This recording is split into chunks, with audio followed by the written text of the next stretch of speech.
फिर से स्वागत है आप सभी का। आज मैं आपको देने वाली हूँ सम इम्पोर्टेंट्स फाइनेंशियल एडवाइस। सही खर्च ही है सही निवेश।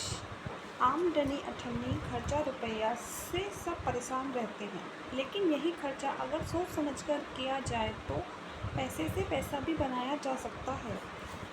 हम अक्सर पैसे का इस्तेमाल ऐसी ज़रूरत की चीज़ें खरीदने में करते हैं जिनकी कीमत समय के साथ कम होती जाती है। किसी भी वस्तु में निवेश करने से पहले ये ध्यान देना ज़रूरी है कि ऐसी वस्तुएं जिनका डिप्रिसिएशन यानी समय के साथ में मूल्य में आने वाली कमी अधिक है, उनमें पैसा लगाना उन्हें व्यर्थ करना ही है। अपने पैसे को बचाने के लिए यह समझना ज़रूरी है कि ऐसी कौन सी वस्तुएं हैं जिनमें पैसों की बर्बादी होती है और किन चीज़ों में किया गया निवेश भविष्य में समझदारी साबित होता है। तो खर्च करते समय ये ध्यान रखें, किसी भी चीज़ को खरीदने से पहले 3-4 सवाल करने हैं। आपको क्या वाकई में इसकी ज़रूरत है? इसका इस्तेमाल कब करेंगे? क्या यह वह वस्तु सच में इतने पैसों में खरीदने जाने योग्य है? और क्या इस वस्तु का अवमूल्यन क्या होगा? क्रेडिट कार्ड ईएमआई ऑफर्स के जाल में फंसकर खर्च करने से बचें, क्योंकि इस स्थिति में आप अक्सर फिजूल चीज़ें ही ले लेते हैं। ज़रूरत के लिए कार, मोबाइल या कपड़े खरीदना गलत नहीं है, पर बार बार महंगे ट्रेंड्स सिर्फ दिखावे के लिए करना वित्तीय अनुशासन को तोड़ता है। यहाँ होती है हमारी फिजूल खर्ची।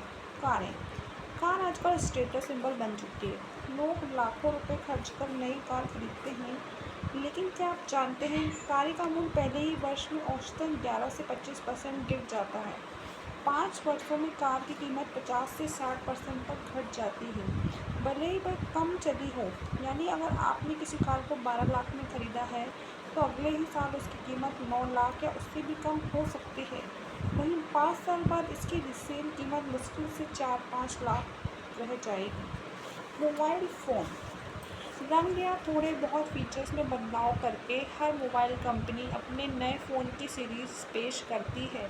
यही कारण है कि आपका फ़ोन अगले ही साल 30 से 40% गिरावट के साथ नीचे आ जाता है। यानी 1.2 लाख का नया मोबाइल अगले ही साल 70,000 रुपये में बिकेगा और 2 साल बाद शायद 40,000 रुपये में भी नहीं।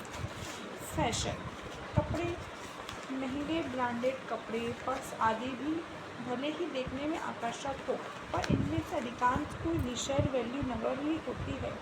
उनकी खरीदारी करते समय क्वालिटी पर ध्यान दें, ना कि ट्रेंड पर।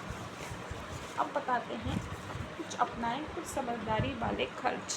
स्वर्ण आभूषण ये उपयोग और निवेश दोनों के लिहाज से बढ़िया है, क्योंकि पिछले 25 वर्षों में सोने की कीमत प्रति 10 ग्राम पर 4,000 से बढ़कर 97,000 तक हो चुकी है, यानी औसतन 15% प्रतिवर्ष की वृद्धि।